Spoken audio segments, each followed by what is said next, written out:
She texted, "I'm bringing my personal trainer to Thanksgiving. You need motivation to lose weight." I was recovering from chemotherapy and had lost my hair. I replied, "The more the merrier." Then I uninvited her entirely and spent Thanksgiving with my family, who actually loved me. Her trainer's text the next day said, "Original post. I, 34, was diagnosed with breast cancer 14 months ago. Stage 2. Caught it during a routine mammogram that I almost skipped because work was busy. The universe has a weird sense of humor. Surgery went well. 6 rounds of chemo went less well. I lost my hair around round 3. Lost about 22 pounds total because eating felt like chewing cardboard and my body rejected most things I tried to force down. My oncologist was actually concerned about my weight loss, not celebrating it. I finished my last chemo session 8 weeks ago. My hair is starting to come back, patchy, gray in places it wasn't before, but coming back. I've regained about 9 pounds because my appetite finally returned. And honestly, my doctors are thrilled. I'm supposed to be gaining weight right now. That's the goal. Enter my sister-in-law, my brother's wife of 6 years. She's always been a lot. Very focused on appearances. Posts gym selfies constantly. Once told my mom her Thanksgiving stuffing recipe could use some nutritional optimization. That kind of person. She's also been weirdly competitive with me since she married into the family. I have no idea why. I'm a middle school art teacher who drives a 12-year-old Honda. She's a pharmaceutical sales rep with a leased BMW. We're not exactly competing for the same life. 3 weeks before Thanksgiving, my mom asked if I'd help her plan the dinner. First one since my diagnosis. First one where I'd actually be able to eat and enjoy food again. I was genuinely excited. My mom's mashed potatoes have gotten me through some dark nights when that was all I could keep down. Then I got the text from my sister-in-law. "Hey, so excited for Thanksgiving. I'm bringing my personal trainer as my +1. Hope that's okay. I really think you could benefit from meeting him. He specializes in helping people who've let themselves get back on track. You've gained some weight lately, and I just want to help. He's amazing and might give you motivation." I read it 3 times to make sure I wasn't hallucinating. Let me be clear, she knows about my cancer. She attended exactly 0 of my chemo sessions, sent exactly 1 generic "thinking of you" text, and has made 0 effort to check on me in 14 months. But she definitely knows. I call my mom, read her the text. The silence on the other end of the line was deafening. She said, "What?" "I'm looking at it right now, Mom." Direct quote. That woman knows you just finished chemotherapy. She knows you lost 20 pounds because poison was killing cancer cells in your body. Apparently, she thinks I've let myself go. My mom made a sound I've never heard before, like a tea kettle crossed with a disappointed librarian. Give me an hour. I knew what was coming. My mom is not a confrontational person, but when it comes to her kids, different story entirely. An hour later, my phone buzzed with a group text. Mom had created a new thread with me, my brother, my dad, and my other brother, who lives across the country but flies in for Thanksgiving every year. Her message, family meeting, video call, tonight at 7, non-negotiable. At 7 p.m., we were all on the call. My mom shared my sister-in-law's text. My dad's face went red. My younger brother, who's usually the peacekeeper, just said, "What the actual hell?" My older brother, her husband, was quiet. Too quiet. "Did you know about this?" Dad asked him directly. She mentioned wanting to bring her trainer. I didn't know she was going to. He trailed off. Ambush your sister with unsolicited weight loss advice while she's recovering from cancer. Mom finished for him. He looked miserable. "I'll talk to her." "No," I said. Everyone looked at me. "Don't talk to her. Don't tell her anything. I have an idea." That night, I texted my sister-in-law back. "The more the merrier. Can't wait to meet him. See you Thursday." She responded with about 15 emojis, "Anna, you won't regret this. He's going to change your life." Then I called my mom back and told her my actual plan. My sister-in-law was uninvited. She just didn't know it yet. Update 1, 6 days later. So Thanksgiving happened. And oh boy, do I have a story for you all. First, thank you to everyone who commented on my original post. The support was overwhelming. I honestly thought maybe I was overreacting, but you all confirmed what I felt in my gut. Her text wasn't concern. It was cruelty dressed up in activewear. Here's what went down. The week before Thanksgiving, my mom handled logistics. She called my brother, sister-in-law's husband, and told him very clearly, Thanksgiving was now for immediate family only. No plus ones, no exceptions. If he wanted to come, he was welcome, but his wife was not invited. He pushed back at first. She's my wife. She's family. Mom's response, family doesn't tell cancer survivors they've let themselves go. Family doesn't offer unsolicited weight loss advice to someone whose doctors are literally trying to help them gain weight. Family shows up during hard times, and she didn't. Not once. Not a single visit. Not a single meal dropped off. Not a single offer to help. She's had 14 months to act like family, and she chose not to.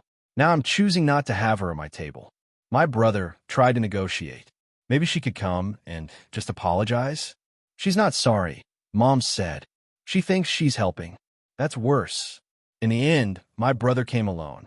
He told his wife the dinner was canceled due to my health, said I wasn't feeling well enough to host, and we were just going to do a small immediate family thing. She bought it. Mostly. Thanksgiving morning was perfect.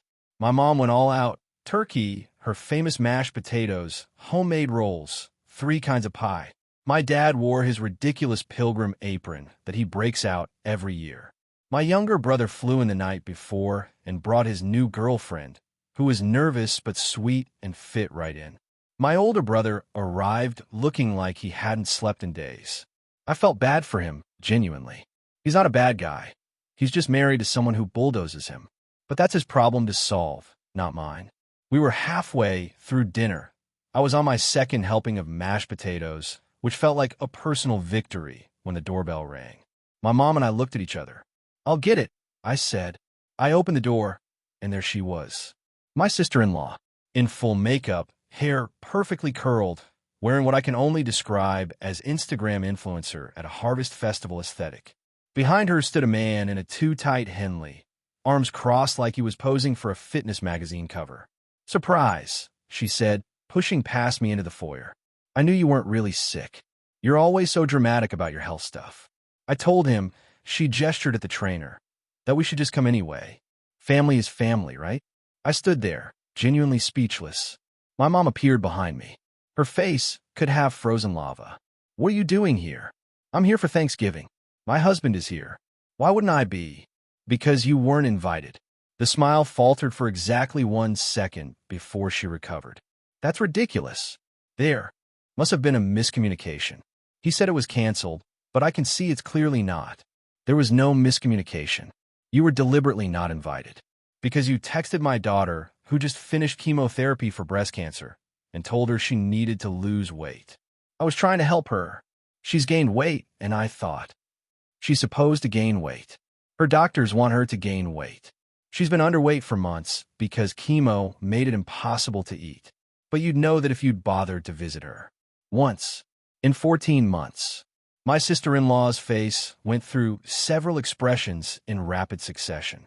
Shock, embarrassment, anger, and finally, landing on righteous indignation. I can't believe you're all ganging up on me for trying to be supportive. This is so toxic. The trainer, who had been standing silently this whole time, cleared his throat.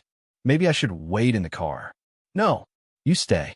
They need to hear what you have to say about healthy lifestyles and... Ma'am, I'm going to wait in the car. He left. Fast. My brother appeared in the doorway. He looked at his wife, then at my mom, then at me. I thought you understood, he said to her quietly. I thought you'd stay home. You lied to me? You told me dinner was canceled. Because if I told you the truth, you do exactly this. Show up anyway and cause a scene. A scene? I'm the one causing a scene? Your family just humiliated me in front of.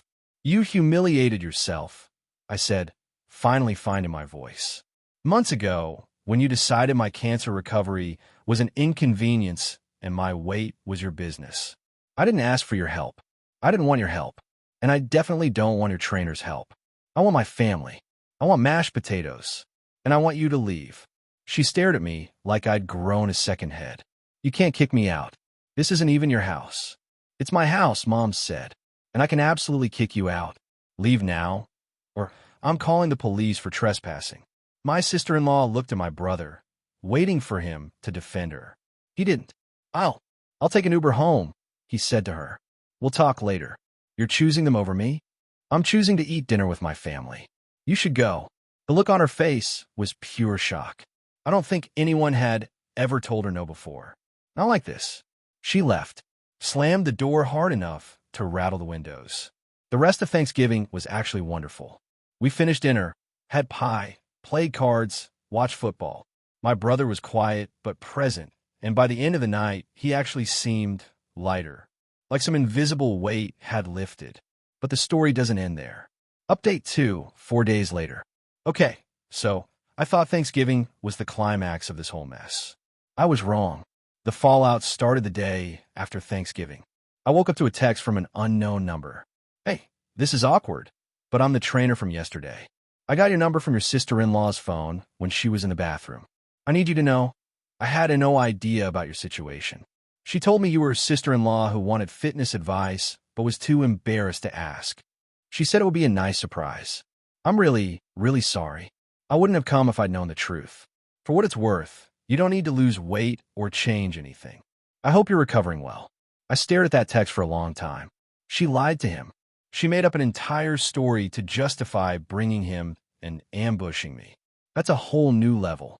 I thanked him for reaching out and told him no hard feelings. He was clearly manipulated too. He seemed genuinely relieved. But here's where it gets interesting. The trainer and my sister-in-law aren't just professional acquaintances. According to what he told me in follow-up texts, she's been one of his biggest clients for about 8 months. She pays premium rates, refers people to him constantly, and has been his most vocal promoter on social media. Until now, he told me he'd been uncomfortable with her for a while. She was intense and boundary-challenged. But the Thanksgiving stunt was the last straw. He saw how my family reacted, heard what my mom said about the cancer, and realized he'd been used as a weapon without his knowledge. He dropped her as a client, refunded her last month's sessions, blocked her number. When she found out, she lost it. She started leaving one-star reviews on every platform she could find: Google, Yelp, Facebook, all claiming he was unprofessional and abandoned clients without notice. Except, he still had her initial texts inviting him to Thanksgiving, the ones where she laid out her whole surprise intervention plan. He screenshotted everything and posted a professional response on his pages explaining, without naming names, that he'd ended a client relationship after discovering he'd been manipulated into an inappropriate family situation. His regular clients rallied around him. Several people who knew my sister-in-law through her gym social circle started putting 2 and 2 together. The reviews she left started getting flagged and removed. Meanwhile, my brother finally had the conversation with his wife that he should have had years ago. He called me 3 days after Thanksgiving, sounding exhausted. She's not apologizing. She genuinely believes she did nothing wrong. That doesn't surprise me. She says Mom poisoned you against her, that you've always been jealous of her. I laughed. Actually laughed. Jealous of what exactly? I don't know. Her life? Her career? I stopped trying to understand. What are you going to do? Long pause. I don't know yet, but something has to change. I can't keep doing this. I didn't push him. That's his marriage, his decision. But for the first time in 6 years, he sounded like he was actually seeing his wife clearly. Not the version of her he wanted to see, the real version. 4 days later, my sister-in-law showed up at my apartment. I was home alone, still in recovery mode, binge-watching cooking shows and eating leftover pie. The doorbell rang, and there she was. We need to talk. We really don't. Your family has turned my husband against me. My trainer dropped me. I've had people messaging me asking if I'm the cancer lady from Thanksgiving. This is your fault. How exactly is any of this my fault? You made a big deal out of nothing. I was trying to help you by telling me I'd let myself go while I was recovering from chemotherapy, by bringing a stranger to Thanksgiving to give me motivation. That's not help. That's humiliation disguised as concern. You're so sensitive. Everyone needs tough love sometimes. No, what everyone needs is actual love. Support. Showing up when it's hard. You didn't visit me once during treatment. Not once. You never asked how I was doing. You never offered to help with anything. And the first time you did engage with my health, It was to criticize my weight. That's not tough love. That's just cruelty. She stood there, mouth opening and closing like a fish. I didn't know what to say about the cancer stuff. It's depressing. It's my depression to deal with. All you had to do was show up. You couldn't even do that. Well, maybe if you weren't so intimidating. I'm intimidating? I'm a middle school art teacher who just spent a year fighting cancer. There's nothing intimidating about me. You just couldn't be bothered, and now you're mad that people finally noticed. This isn't fair. You're right. Cancer isn't fair. Chemo isn't fair. Losing my hair and being too sick to eat for months wasn't fair. You know what is fair? Consequences. You treated me badly, and now people are treating you accordingly. That's not unfair. That's life. She didn't have a response for that. Just stood there looking lost. I think you should leave, I said. And I don't think you should contact me again. We're done. What about family events? Holidays? If you're there, I won't be. Simple as that. Maybe someday that'll change. But not today and not anytime soon. I closed the door. Final update, 11 days later. This will probably be my last update unless something dramatic happens, which I hope it doesn't. I'm tired. Good tired, but tired. So here's where everything stands. My brother and his wife are in marriage counseling. I don't know the details and I don't ask, but according to my mom, he finally laid down some ultimatums. She either works on herself, real work with a therapist, including addressing why she felt entitled to comment on my health, or he's done. She agreed to counseling, but for what I hear through the family grapevine, she's not exactly taking it seriously. She keeps framing everything as miscommunication and being misunderstood rather than actually acknowledging what she did. I get it 6 months, tops. But that's not my problem. The trainer texted me one last time a few days ago. He'd received a threatening voicemail from my sister-in-law saying she'd ruin his business if he didn't apologize publicly for dropping her. He saved it, consulted a lawyer, and sent her a cease and desist letter. She apparently hadn't anticipated that a personal trainer might have a lawyer. The threats stopped immediately. My parents have been amazing through all of this. My mom keeps randomly dropping off food.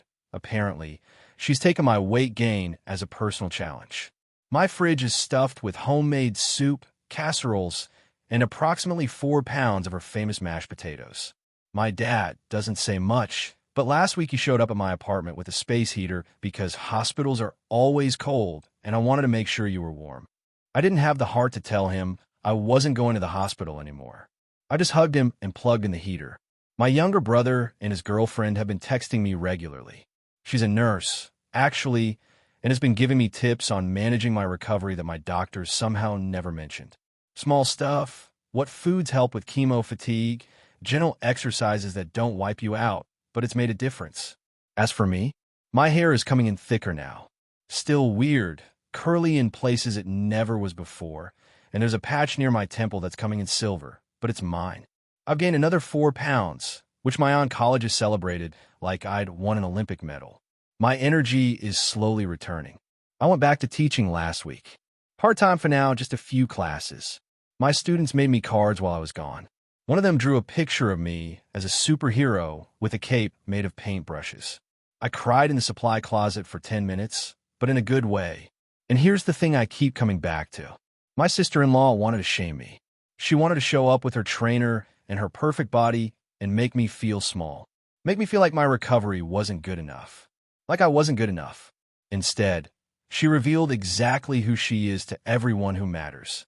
My family saw her clearly, maybe for the first time. Her trainer saw her clearly. Even my brother, finally, saw her clearly. I didn't do anything except refuse to play along. Refuse to be shamed for surviving. Refuse to apologize for taking up space in a body that's been through hell and is still fighting. That's not revenge. That's just self-respect.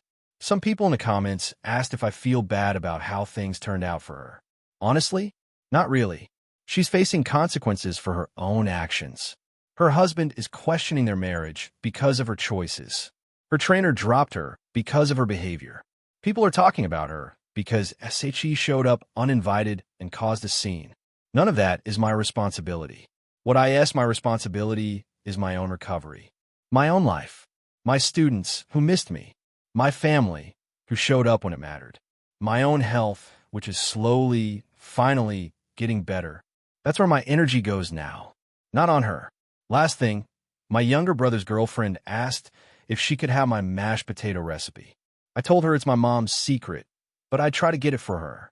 Mom said no. Family recipe. She's not family yet. Then she winked. Give it time. Some people actually earn their place at the table.